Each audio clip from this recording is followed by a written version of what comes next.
Hello students, welcome our channel the learning lab, जहां हम आपके लिए लेकर आए हैं पैट 2025 की प्रैक्टिस सेट सीरीज।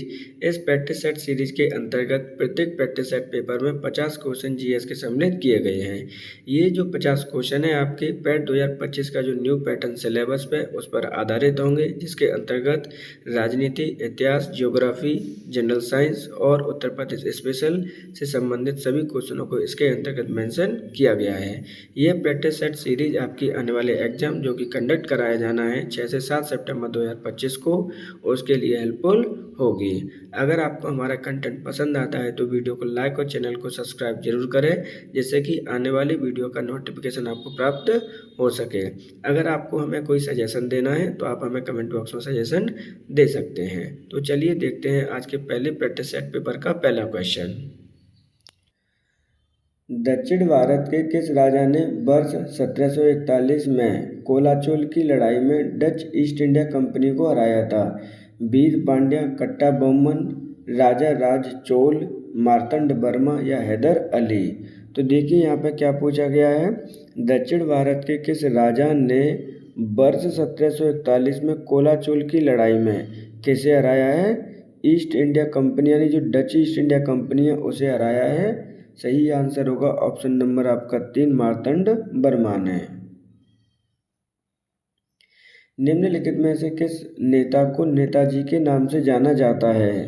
तो देखिए यहाँ पर क्वेश्चन पूछा गया, नेताजी के नाम से किस नेता को जाना जाता है? गोपाल कृष्ण गोखले, सुभाष चंद्र बोस, मोहम्मद अली जिन्ना या फिर महात्मा गांधी?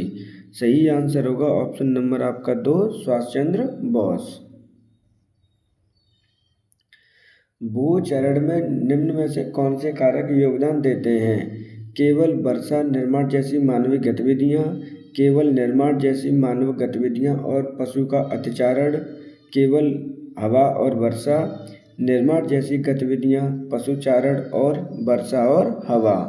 तो देखिए यहाँ पे भूचरण का मतलब पूछा गया है कि आपकी जो भूमि है उसका चरण किससे होता है, कौन कौन से कारक योगदान देते हैं? सही आंसर होगा ऑप्शन नंबर आपका 4, निर्माण जैसी मानवीय गतिविधियां, पशुओं का अतिचारण, वर्षा और हवा, चारों ही कारक आपके जिम्मेदार होते हैं भूचरण के लिए, अर्थात ऑप्शन नंबर 4 सही आंसर होगा। सन 1959 में पंचायती राज स्थापित करने वाला प्रथम राज्य कौन सा था? हरियाणा, उत्तर प्रदेश, राजस्थान या फिर पंजाब? तो देखिए पंचायती राज स्थापित करने का पूछा गया कि प्रथम राज्य कौन सा था सन 1959 में। सही आंसर होगा ऑप्शन नंबर आपका 3, राजस्थान। देख लीजिए ध्यान से, भारत में पंचायती राज स्थापित कब किया गया था? तो ये हुआ है आपका 2 अक्टूबर 1959 को। एग्जैक्ट डेट आपको लर्न करनी है, इम्पोर्टेंट है, आता है। किस जिले से प्रारंभ किया गया था? तो ये आपके नागौर जिले से प्रारंभ किया गया था, जो कि स्थित है आपके राजस्थान में। तो सही आंसर होगा ऑप्शन नंबर 3, राजस्थान। जन्म और मृत्यु के पंजीकरण का अधिनियम किस वर्ष लागू किया गया? सन 1964, 1972, 1969, 1981? तो देखिए जन्म और मृत्यु के पंजीकरण का अधिनियम किस वर्ष लागू किया गया है? सही आंसर होगा ऑप्शन नंबर आपका 3, 1969। लेकिन अगर मैं बात करूं उत्तर प्रदेश की, तो उत्तर प्रदेश में ये लागू किया गया था 1976 में। ध्यान रखिएगा, दोनों ही इम्पोर्टेंट है। भारत सरकार के द्वारा किया गया 1969 और उत्तर प्रदेश सरकार के द्वारा किया गया था 1976। स्वतंत्र भारत के उत्तर प्रदेश के पहले गवर्नर कौन थे? Francis Verner Wylie, Sarojini Naidu, न्यायाधीश श्री बीबी मलिक या एचपी मोदी? तो देखिए यहाँ पर पूछा गया है कि स्वतंत्र भारत के उत्तर प्रदेश के पहले गवर्नर कौन थे? तो सही आंसर होगा ऑप्शन नंबर आपका 2, श्रीमती सरोजनी नायडू। श्रीमती सरोजनी नायडू भारत के उत्तर प्रदेश के पहले गवर्नर और भारतीय महिला भी थी। क्या थी? आपकी इंडियन फीमेल थी, जो कि किसी भी राज्य की पहली गवर्नर आपकी बनी थी। और किस राज्य की बनी थी? तो उत्तर प्रदेश राज्य की बनी थी। कब बनी थी? तो ये बनी थी आपकी 15 अगस्त 1947 से लेकर 1949 तक। इनको याद रखिएगा, इम्पोर्टेंट है। सही आंसर होगा ऑप्शन नंबर 2। मानवों में आवाज़ किसके द्वारा उत्पादित होती है? कंठ, श्वासनली, मुंह या फिर फेफड़ा? तो देखिए, मानवों में जो आवाज़ विकसित होती है, उत्पादित होती है, वो कंठ के द्वारा होती है। सही आंसर होगा ऑप्शन नंबर 1। जब किसी वस्तु का ऊष्मा पड़ती है तो देखिए, जब किसी वस्तु पर ऊष्मा पड़ती है तो उसका प्रभाव क्या होता है? केवल पूरी ऊष्मा परावर्तित होती है, केवल पूरी ऊष्मा अवशोषित होती है, केवल पूरी ऊष्मा प्रसारित होती है, ऊष्मा अवशोषित, परावर्तित और प्रसारित हो सकती है। सही आंसर होगा ऑप्शन नंबर आपका 4। जब किसी वस्तु पर आपकी ऊष्मा पड़ती है तो ऊष्मा अवशोषित भी होती है, परावर्तित भी होती है और प्रसारित भी होती है। सही आंसर होगा ऑप्शन नंबर 4। अभिज्ञान शकुंतलम किताब के लेखक कौन है? तुलसीदास, सूरदास, कालिदास या फिर रविदास? तो देखिए, यहाँ पे पूछा गया है कि अभिज्ञान शकुंतलम के लेखक कौन है?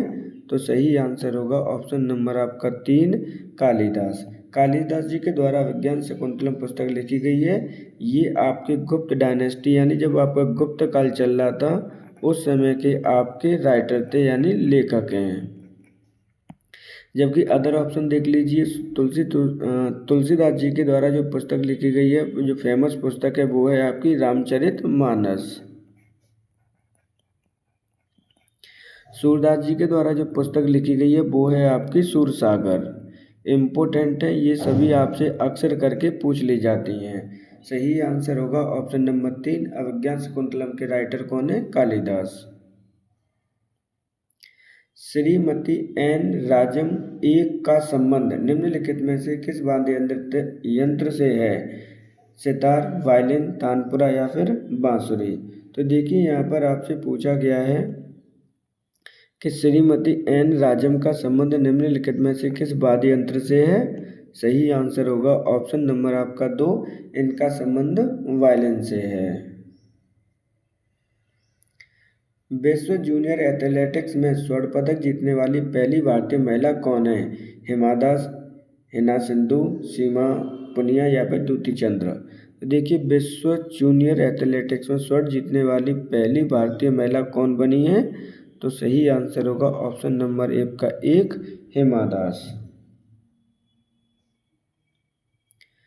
कांग्रेस की नरम दल और गरम दल समूहों के बीच विभाजित हो जाने के बाद निम्नलिखित में से किस नेता को भारतीय राष्ट्रीय कांग्रेस के नरम दल का भाग माना जाता था? लाला लाजपत राय, गोपाल कृष्ण गोखले, बाल गंगाधर तिलक या विपिन चंद्रपाल? तो देखिए, यहाँ पर क्या बात की जा रही है? यहाँ पर बात की जा रही है कि जब राष्ट्रीय कांग्रेस नरम दल और गरम दल में जब डिस्ट्रीब्यूट हो गई थी, तो उस समय इनमें से जो ऑप्शन दे रखे हैं, भारतीय राष्ट्रीय कांग्रेस के नरम दल का भाग माना जाता है। तो सही आंसर होगा ऑप्शन नंबर आपका 2।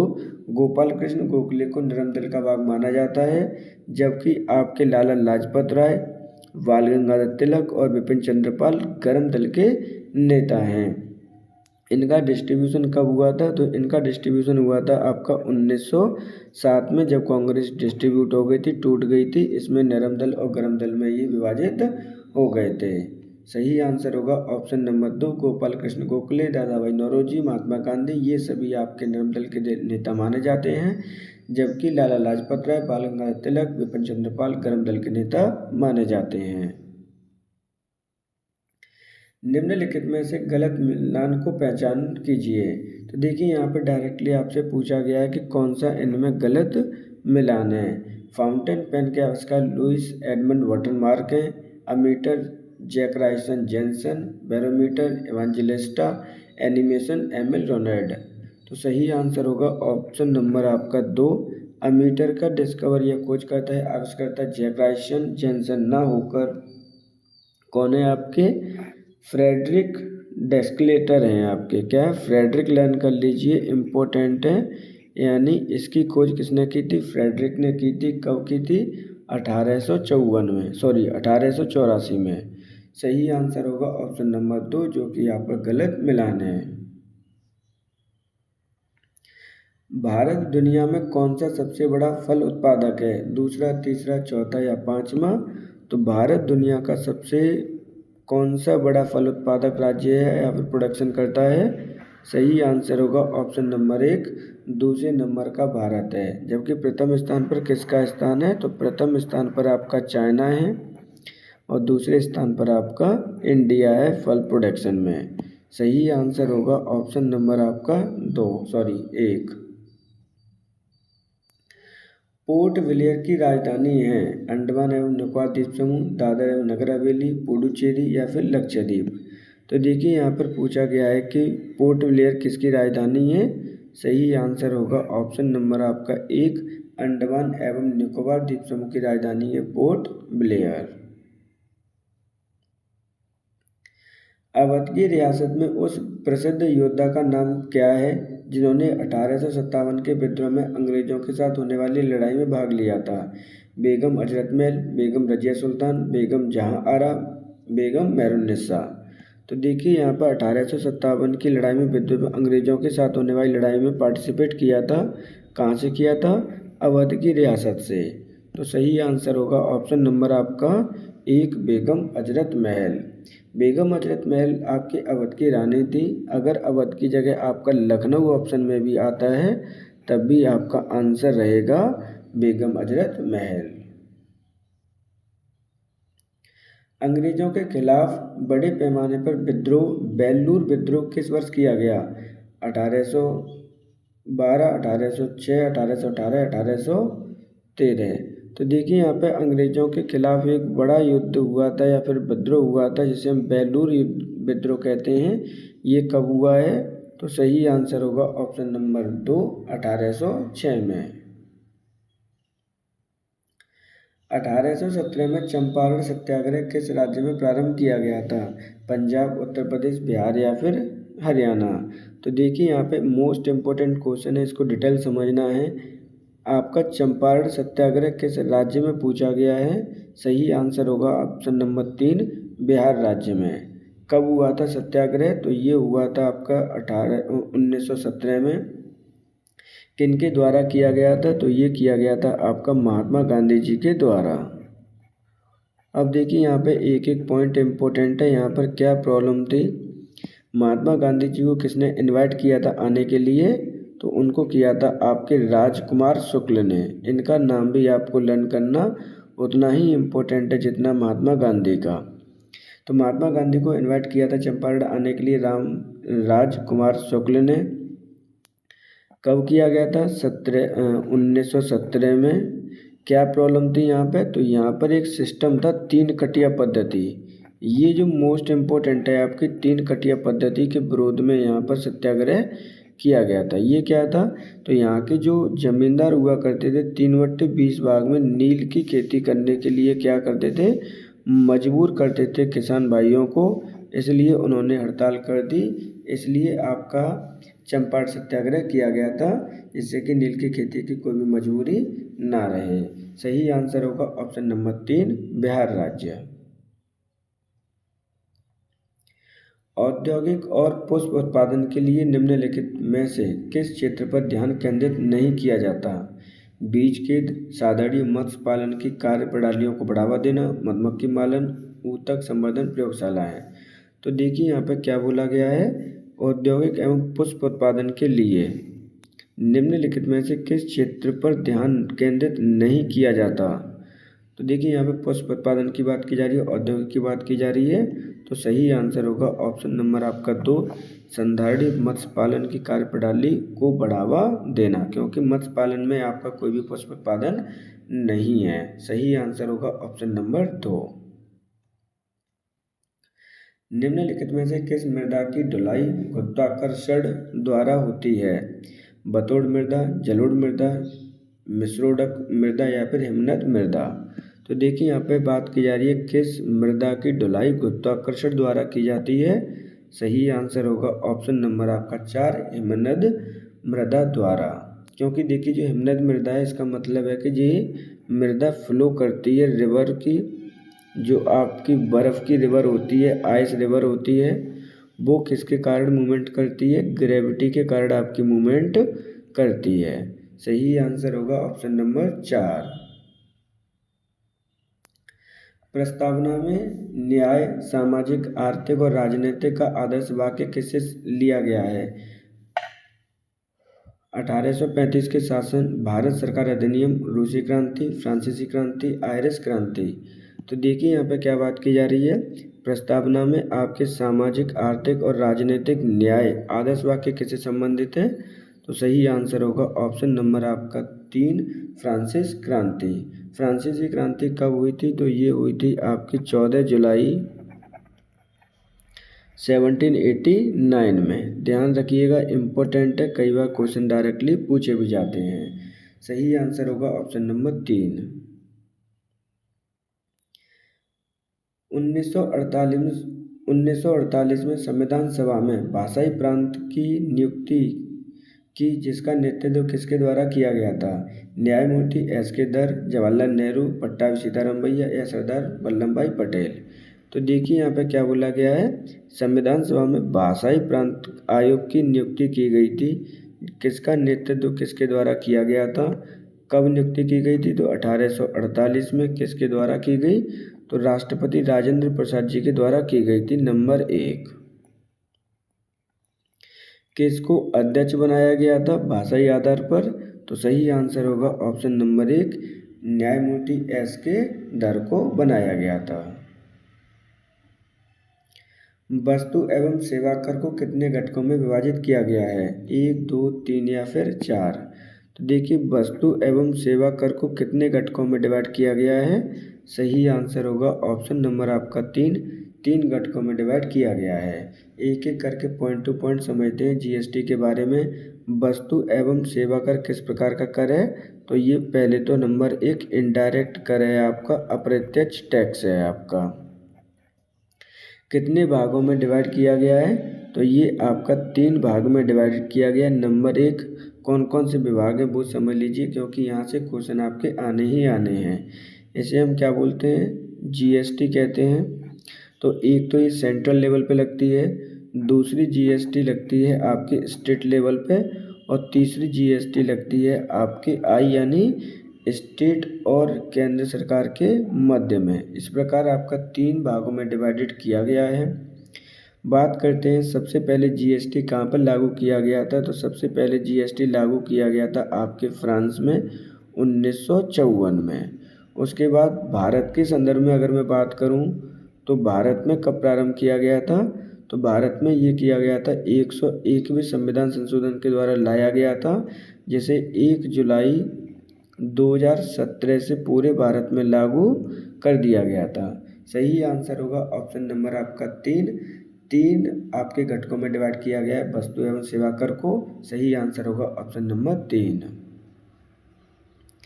मुगल वंश की पहले सम्राट बाबर ने अपनी देसी भाषा चंगताई तुर्की में अपनी आत्मकथा लिखी। इस पुस्तक का नाम क्या है? मुगलनामा, बाबरनामा, बाबर मुबारक या बाबर ब्याह?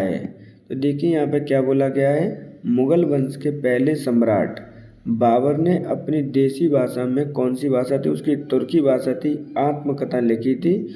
उस आत्मकथा का नाम क्या है? सही आंसर होगा ऑप्शन नंबर 2, बाबरनामा। बात करते हैं बाबर की। बाबर ने भारत में प्रथम आक्रमण कब किया था? तो वो किया था आपके 26 अप्रैल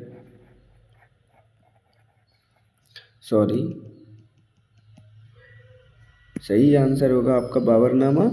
बाबर ने कब किया था? तो ये किया है आपके 21 अप्रैल 1526 में। पानीपत का प्रथम युद्ध लड़ा था, जिसमें आपके बाबर की क्या हुई थी? विजय हुई थी। उसी से आपका मुगल शासन की स्थापना हुई थी भारत में। सही आंसर होगा ऑप्शन नंबर 2। राजा बिम्बिसार के दरबार में उसे प्रसिद्ध चिकित्सक का क्या नाम है जो भगवान बुद्ध के निजी चिकित्सक थे? अजातशत्रु, जीवक, राहुला या फिर सारिपुत्र? तो देखिए यहाँ पे क्या बोला गया है, राजा बिम्बिसार के दरबार में वह कौन सा चिकित्सक था जिसने भगवान महात्मा बुद्ध का निजी चिकित्सक या उनके चिकित्सा के लिए बिम्बिसार के द्वारा भेजा गया था? सही आंसर होगा ऑप्शन नंबर आपका 2, जीवक। सरफेस मल्चिंग निम्नलिखित में से कौन सा उदाहरण है? तो तो देखिए यहाँ पर बात की जा रही है किसकी, सरफेस मल्चिंग की। कौन सा इनमें से उदाहरण है, यांत्रिक कृषि विज्ञान, मृदा एवं जल संरक्षण, वाटरसेट आधारित प्रबंधन प्रणाली, संसाधन संरक्षण तकनीकी, टंकियों के जरिए जल संचयन।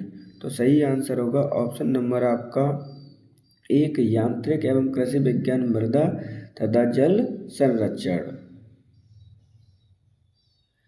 अंग्रेजों से आज़ादी के लिए लड़ रहे भारतीयों द्वारा उठाई गई शपथ कि वे सिर्फ भारतीय निर्मित सामानों को, विशेष रूप से कपड़ों का उपयोग करेंगे, वह कौन सा आंदोलन कहा जाता है। तो देखिए यहाँ पे उस आंदोलन के बारे में पूछा गया है जिसमें अंग्रेजों के द्वारा लड़ाई ली गई, भारतीयों के द्वारा शपथ उठाई गई थी कि वो सिर्फ और सिर्फ भारत के द्वारा निर्मित कपड़ों का ही प्रयोग करेंगे। उस आंदोलन का क्या नाम है, भारत छोड़ो आंदोलन, विदेशी आंदोलन, होम रूल आंदोलन या स्वदेशी आंदोलन। तो सही आंसर होगा ऑप्शन नंबर 4, स्वदेशी आंदोलन। ये कब किया गया था, तो जब आपका बंगाल का विभाजन हुआ था, किसने किया था, लॉर्ड कर्जन ने 1905 में। तो उसके विरोध में आपका स्वदेशी आंदोलन को प्रारंभ किया गया था 1905 में। सही आंसर होगा ऑप्शन नंबर आपका 4। बहुत अधिक सिंचाई और खराब जल निकासी का निम्नलिखित में से क्या प्रभाव पड़ता है। तो देखिए यहाँ पर पूछा गया है कि अगर आप बहुत ज़्यादा सिंचाई करते हैं, जल प्रबंधन, आपका निकासी का प्रबंधन सही नहीं है, तो क्या प्रभाव पड़ेगा, ये क्वेश्चन में आपसे पूछा गया है। तो जल भराव होगा, अगर निकासी सही होगी तो जल भराव तो बिल्कुल भी नहीं होगा। इससे भूजल स्तर की कृत्रिम रूप से बढ़ जाता है, इससे भूजल स्तर कृत्रिम रूप से बढ़ेगा नहीं बढ़ेगा। मृदा लवणता और पौधों की जड़ों में पर्याप्त ऑक्सीजन की मिलने में रुकावट आती है। ऑप्शन नंबर 4 बिल्कुल सही है आपका। दूसरा देख लीजिए, मृदा लिबड़ा बढ़े, बहुत अधिक सिंचाई और जल, बहुत अधिक सिंचाई होगी तो मृदा लिबड़ा भी क्या होगी आपकी, बढ़ती है। और क्या क्या सही हो सकता है इसमें, ऐसे भूजल स्तर कृत्रिम रूप से बढ़ जाता है। देखिए ये तो आपका बिल्कुल गलत है, ये तीसरे नंबर का। जल भराव होगा, ये भी नहीं हो सकता। तो सही आंसर क्या होगा, 2 और 4 होने चाहिए। तो आप इसमें चेंज कर लीजिएगा, यहाँ पर ऑप्शन 2 और 4। सही आंसर होगा ऑप्शन नंबर आपका 2। निम्नलिखित में से कौन एक भारतीय राष्ट्रीय आंदोलन में क्रांतिकारी नेता नहीं थे, चंद्रशेखर आजाद, भगत सिंह, गोपाल कृष्ण गोखले या फिर सूर्य सेन। तो देखिए यहाँ पर आपकी बात की जा रही है भारतीय राष्ट्रीय आंदोलनों में क्रांतिकारी नेता इनमें से कौन नहीं थे। तो सही आंसर होगा ऑप्शन नंबर आपका 3, गोपाल कृष्ण गोखले क्रांतिकारी नेता की कैटेगरी में नहीं आते, वो आते हैं आपके नरम दल की कैटेगरी में। देखिए भारतीय राष्ट्रीय कांग्रेस आंदोलनों के दौरान आपके क्रांतिकारी 3 अलग अलग नेता थे। कौन कौन से, जैसे आपके गरम दल के नेता थे कुछ लोग आपके नरम दल के नेता माने जाते हैं, और कुछ लोग आपके क्रांतिकारी दल के नेता आपके माने जाते हैं। क्रांतिकारी माने रिवॉल्यूशनरीज माने जाते हैं, जिनमें आपके गरम दल में आपका बाल बाल पाल आता है, आपका याद कर लीजिएगा, बाल गंगाधर तिलक, लाला लाजपत राय और बिपिन चंद्र पाल। तो जब भी आपका बाल पाल पाल दिख जाए तो आपका मान के चलना गरम दल के नेता हैं।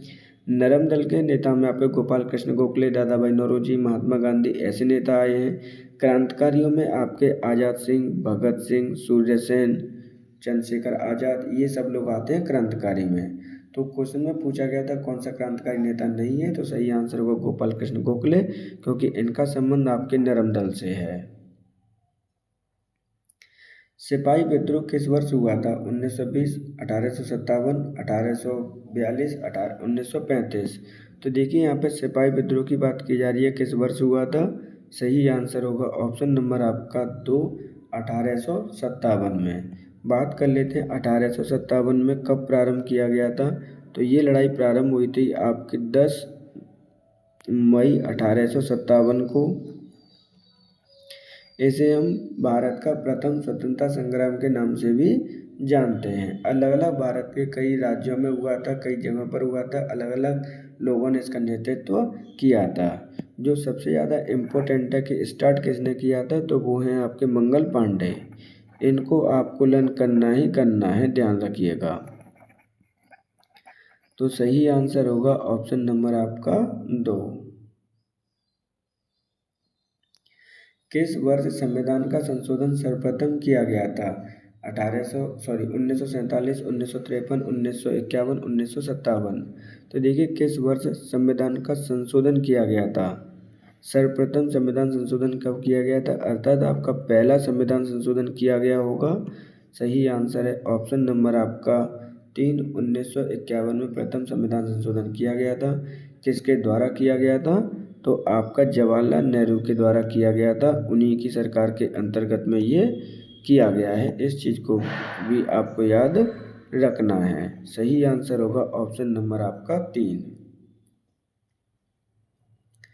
संविधान के किस संशोधन के जरिए भारत में आर्थिक आरक्षण पारित किया गया? 102, 103, 104, 101। तो देखिए यहाँ पे भारत संविधान के किस संशोधन के द्वारा भारत में आर्थिक आरक्षण पारित किया गया? सही आंसर होगा ऑप्शन नंबर आपका 2। 103वें संविधान संशोधन द्वारा आर्थिक आरक्षण पारित किया गया। किस फील्ड में किया गया है? तो ये एजुकेशन फील्ड में किया गया है। इस चीज़ को भी आपको याद रखना है, जिसे हम EWS कोटा भी कहते हैं। तो आर्थिक रूप से दिया गया है, ध्यान रखना। सही आंसर होगा ऑप्शन नंबर 2। उड़ीसा की उस 70 वर्ष की महिला का नाम क्या है जिसे जीवन भर सैकड़ों प्रकार के धान बीजों के संरक्षण के कार्य के लिए पद्मश्री पुरस्कार से सम्मानित किया गया है? एस थिमुक्का, कमला पुजारी, हरिका दोड़ाविल्ली, मुक्तेबेन पंकज कुमार दागली। तो देखिए यहाँ पर क्या बोला गया है? उड़ीसा की उस 70 वर्ष की महिला का नाम पूछा गया है जिन्होंने धान के बीजों का संरक्षण का कार्य किया है। उन्हें हाल ही में पद्मश्री से सम्मानित भी किया गया है। तो सही आंसर होगा ऑप्शन नंबर आपका 4, मुक्ताबेन पंकज कुमार दागली। कहाँ से बिलोंग करती हैं? तो ये उड़ीसा से बिलोंग करती हैं। इस चीज़ को भी आपको याद रखना है। रामचरितमानस का कौन सा कांड सबसे छोटा है? आरण्यक कांड, सुंदर कांड, किष्किंधा कांड या फिर लंका कांड? तो देखिए यहाँ पर आपसे पूछा गया है कि रामचरितमानस का कौन सा कांड सबसे छोटा है?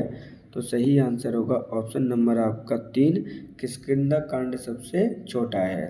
बात करते हैं रामचरितमानस के बारे में। किसके द्वारा लिखी गई है? तो ये तुलसीदास जी के द्वारा पुस्तक लिखी गई है आपकी। तुलसीदास जी के द्वारा लिखी गई है। इसे हम महाकाव्य भी कहते हैं, ध्यान रखना, इम्पोर्टेंट है आपका। किस भाषा में लिखी गई है? तो ये अवधी भाषा में आपकी लिखी गई है। कितने कांड है इसके अंतर्गत? तो ये आपके 7 कांडों में लिखी गई है, जिसमें से किष्किंधा कांड सबसे छोटा है। सही आंसर होगा ऑप्शन नंबर 3। 2011 की जनगणना के अनुसार उत्तर प्रदेश के किस जिले की जनसंख्या सर्वाधिक है? इलाहाबाद, आगरा, मुरादाबाद या फिर गाजियाबाद?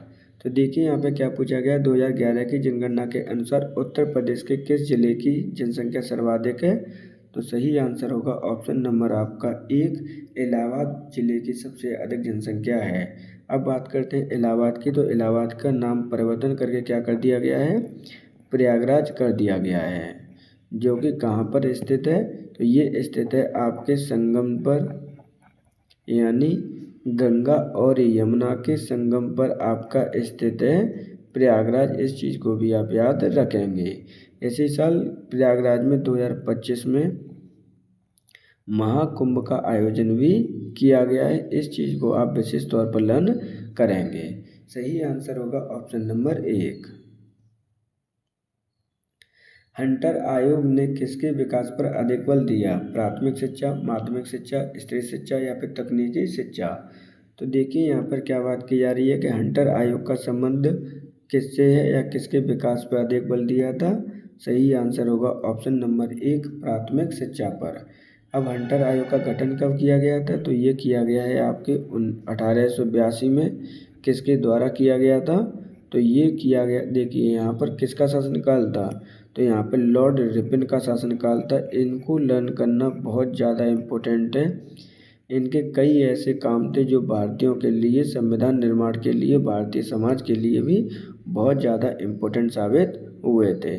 सही आंसर होगा ऑप्शन नंबर 1, प्राथमिक शिक्षा।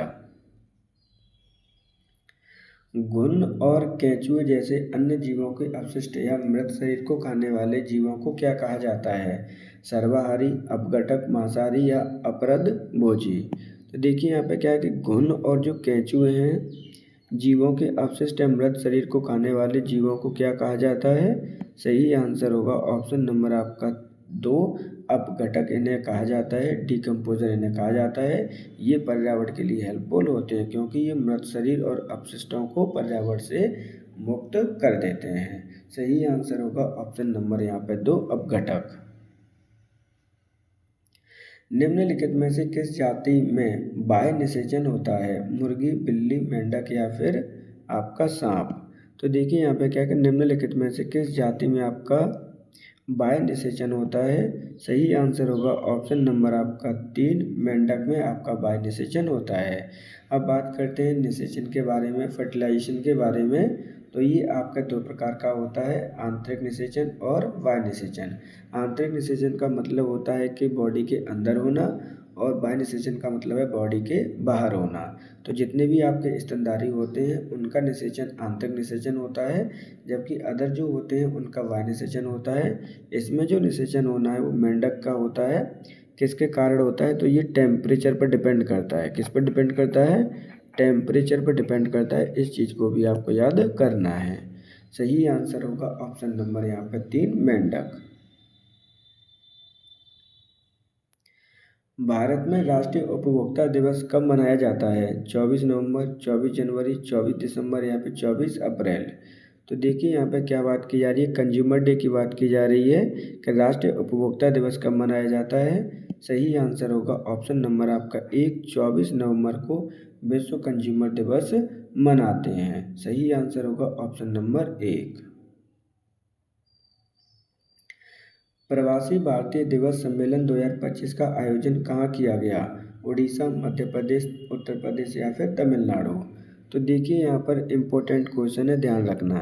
प्रवासी भारतीय दिवस सम्मेलन 2025 का आयोजन कहाँ किया गया? सही आंसर होगा ऑप्शन नंबर आपका 1, उड़ीसा राज्य में इस बार किया गया था। उड़ीसा के राज्य किस में किया गया था? तो ये भुवनेश्वर में किया गया था। इस चीज़ को भी आपको याद रखना है। भारतीय प्रवासी दिवस का कौन सा एडिशन था इस बार जो सेलिब्रेट किया गया? तो इस बार जो एडिशन है वो आपका 18th एडिशन है। करंट अफेयर से रिलेटेड क्वेश्चन है, इसलिए आपको इसका डिटेल भी लर्न होना चाहिए। कौन सी तिथि में सेलिब्रेट किया गया था? तो ये 8 से लेकर 10 जनवरी 2025 के अंतर्गत आपका सेलिब्रेट किया गया है। अब इसकी ब्रीफ हिस्ट्री समझ लीजिए क्योंकि हिस्ट्री इम्पोर्टेंट है इसकी। क्योंकि आपके जो महात्मा गांधी जी थे दक्षिण अफ्रीका से लौटकर आए थे 9 जनवरी 1915 को। किसको आए थे? 1915 को। तो उनकी याद में हम प्रत्येक वर्ष प्रवासी भारतीय दिवस मनाते हैं। किसको? 9 जनवरी को। इस प्रकार इस बार जो इसका आयोजन किया गया तो वो उड़ीसा में किया गया। सही आंसर होगा ऑप्शन नंबर 1। गणतंत्र दिवस 2025 के समारोह के मुख्य अतिथि किस देश के राष्ट्रपति थे? फ्रांस, इंडोनेशिया, जर्मनी या फिर दक्षिण अफ्रीका? तो देखिए गणतंत्र दिवस 2025 के मुख्य अतिथि किस देश के राष्ट्रपति बने थे? सही आंसर होगा ऑप्शन नंबर आपका 2, इंडोनेशिया देश के राष्ट्रपति बने थे। अब उनका नाम क्या है? इम्पोर्टेंट है क्योंकि यहाँ से पहले भी क्वेश्चन आ चुका है आपका। प्रभावो सुबियांतो। क्या नाम है इनका? प्रभावो सुबियांतो इनका नाम है, जिनको राष्ट्रपति बनाया गया था या फिर उनको मुख्य अतिथि बनाया गया था 2025 के गणतंत्र दिवस पर। गणतंत्र दिवस कब सेलिब्रेट किया जाता है? तो ये 26 जनवरी को सेलिब्रेट किया जाता है। इस प्रकार जो सही आंसर होगा ऑप्शन नंबर 2 सही होगा, इंडोनेशिया। स्वावलंबनी कार्यक्रम किस मंत्रालय के द्वारा प्रारंभ किया गया?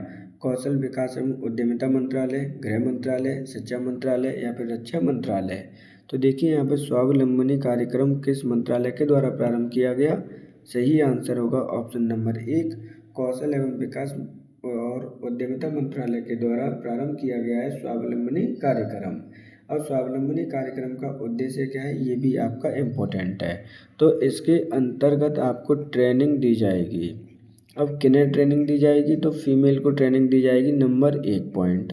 अब ये फीमेल कहाँ से बिलोंग करती होंगी? तो ये नॉर्थ इंडिया से, ईस्टर्न नॉर्थ ईस्टर्न यानी उत्तर पूर्वी नॉर्थ ईस्टर्न इंडिया से आपके बिलोंग करेंगी, जिन्हें ट्रेनिंग दी जाएगी। किसकी ट्रेनिंग दी जाएगी आपकी? कोई भी इंडस्ट्री में वर्कर्स का काम करने के लिए या फिर उन्हें इंडस्ट्रियल ट्रेनिंग दी जाएगी।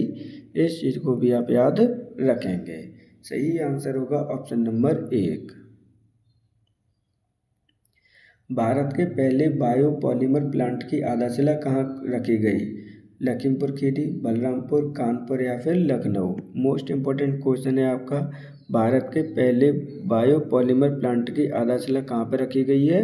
सही आंसर होगा ऑप्शन नंबर 1 लखीमपुर खीरी में।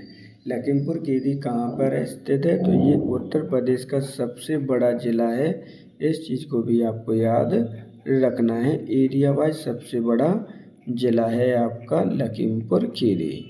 सही आंसर होगा ऑप्शन नंबर 1 लखीमपुर खीरी में भारत के पहले बायोपॉलिमर प्लांट की आधारशिला रखी गई है, जो कि स्थित है उत्तर प्रदेश में। किस यूरोपीय शहर ने राष्ट्रपति द्रौपदी मुर्मू को अपना मानद नागरिक बनाया है? लिस्बन, लंदन, एम्स्टर्डम या फिर कीव। तो देखिए, यूरोपीय शहर की बात की जा रही है जिसे राष्ट्रपति द्रौपदी मुर्मू को अपना मानद नागरिक बनाया गया है। तो सही आंसर होगा ऑप्शन नंबर आपका 1 लिस्बन है। लिस्बन कहाँ पर स्थित है? तो ये आपके पुर्तगाल की राजधानी है। सही आंसर होगा ऑप्शन नंबर 1। राजकोषीय स्वास्थ्य सूचकांक 2025 किसने जारी किया है? नीति आयोग, RBI, स्वास्थ्य मंत्रालय या इनमें से कोई नहीं। तो देखिए, राजकोषीय स्वास्थ्य सूचकांक 2025 नीति आयोग के द्वारा जारी किया गया है। इस प्रकार जो सही आंसर होगा ऑप्शन नंबर 1 होगा नीति आयोग। इसमें जो रैंक जारी की गई है, किसको प्रथम स्थान प्रदान किया गया, किसको सेकंड स्थान प्रदान किया गया है? तो प्रथम स्थान प्राप्त किया गया है आपके उड़ीसा राज्य के द्वारा। उसके द्वारा किसे प्राप्त किया गया? तो उसके बाद है आपका छत्तीसगढ़ राज्य है। टॉप 3 लर्न कर लीजिए, जो कि इम्पोर्टेंट है आपके, उनसे ही क्वेश्चन आपके पूछे जाएंगे। तो तीसरे नंबर का है आपका गोवा। बात करते हैं नीति आयोग की। तो नीति आयोग की स्थापना किसके स्थान पर की गई है? तो योजना आयोग को रिप्लेस करके आपके नीति आयोग की स्थापना की गई है। इस चीज़ को भी आप याद रखेंगे।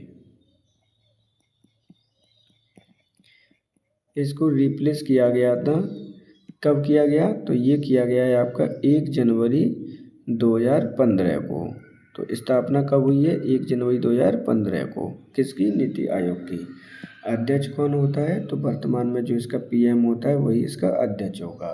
सही आंसर होगा ऑप्शन नंबर 1 नीति आयोग। किस राज्य में सबसे अधिक रेलवे स्टेशनों पर सौर ऊर्जा संयंत्र स्थापित हैं? राजस्थान, तमिलनाडु, गुजरात या फिर महाराष्ट्र। तो देखिए, किस राज्य में सबसे अधिक रेलवे स्टेशनों पर सौर ऊर्जा संयंत्र स्थापित हैं? सही आंसर होगा ऑप्शन नंबर आपका 1 राजस्थान। क्या है आपका? राजस्थान में कितने स्टेशनों पर सौर ऊर्जा संयंत्र स्थापित हैं? तो ये 275। इसको भी आपको लर्न करना है।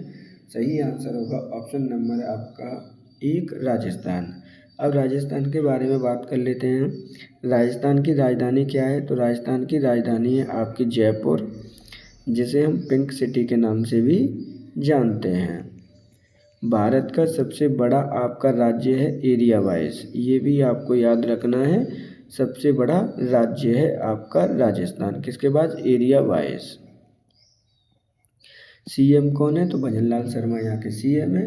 क्वेश्चन में पूछा गया था कि सौर ऊर्जा संयंत्र सबसे ज़्यादा कहाँ पे स्थापित है रेलवे स्टेशनों पर? तो सही आंसर होगा ऑप्शन नंबर आपका 1 राजस्थान। उत्तर प्रदेश के किस जिले में कच्चे तेल के भंडार मिले हैं? सोनभद्र, बलिया, किशनगंज या फिर मऊ। तो देखिए, उत्तर प्रदेश के किस जिले में कच्चे तेल के भंडार मिले हैं? सही आंसर होगा ऑप्शन नंबर आपका 2 बलिया जिले में सबसे अधिक कच्चे तेल के भंडार मिले हैं। अब बात करते हैं बलिया के बारे में। तो बलिया आपका सबसे ईस्टर्न जिला है उत्तर प्रदेश का। इस चीज़ को भी आपको याद रखना है। सही आंसर होगा ऑप्शन नंबर आपका 2 बलिया जिला। किस राज्य ने आदर्श संस्कृत ग्राम कार्यक्रम शुरू किया है? उत्तर प्रदेश, उत्तराखंड, राजस्थान या फिर मध्य प्रदेश। तो देखिए किस राज्य ने आदर्श संस्कृत ग्राम कार्यक्रम प्रारंभ किया है? सही आंसर होगा ऑप्शन नंबर आपका 2, उत्तराखंड राज्य ने इसको प्रारंभ किया है। बात करते हैं उत्तराखंड की, तो उत्तराखंड की राजधानी क्या है? तो उत्तराखंड की राजधानी है आपकी देहरादून। सीएम कौन है? तो पुष्कर सिंह धामी यहाँ के सीएम है, इसको भी आपको याद करना है। तो सही आंसर होगा ऑप्शन नंबर 2, उत्तराखंड राज्य सरकार ने आदर्श संस्कृत ग्राम कार्यक्रम प्रारंभ किया है। किस राज्य में भारत का पहला वन्य जीव जैव बैंक स्थापित किया गया है? पश्चिम बंगाल, असम, नागालैंड या फिर अरुणाचल प्रदेश? तो देखिए भारत का पहला वन्य जीव जैव बैंक कहाँ पर स्थापित किया गया है? सही आंसर होगा ऑप्शन नंबर आपका 1, पश्चिम बंगाल में इसका उद्घाटन या स्थापित किया गया है। अब ये कहाँ पर किया गया वो और ज़्यादा इम्पोर्टेंट हो जाता है। तो Padmaja Naidu Himalayan zoological park में ये किया गया है। इसको भी आप लर्न कर लीजिए, लिख लीजिएगा। पद्मजा नायडू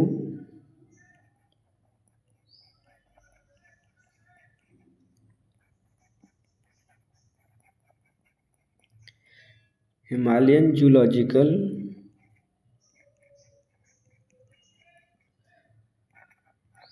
पार्क है। और ये पार्क कहाँ पर स्थित है? तो ये स्थित है आपके दार्जिलिंग में। इसको भी आपको लर्न करना है। तो सही आंसर होगा इस प्रकार ऑप्शन नंबर 1, पश्चिम बंगाल। विश्व का पहला महामृत्युंजय यंत्र कहाँ स्थापित किया गया है? वाराणसी, प्रयागराज, अयोध्या या फिर सारनाथ? तो देखिए विश्व का पहला महामृत्युंजय यंत्र कहाँ पर स्थापित किया गया है? सही आंसर होगा ऑप्शन नंबर 2, प्रयागराज जिले में आपका स्थापित किया गया है। किसके अंतर्गत? तो ये उत्तर प्रदेश राज्य में ये स्थित है। किस नदी के किनारे स्थित है? तो ये आपके संगम नदी पर आपका स्थित है, अर्थात गंगा और यमुना के किनारे पर ये स्थित है। सही आंसर होगा ऑप्शन नंबर आपका 2, प्रयागराज।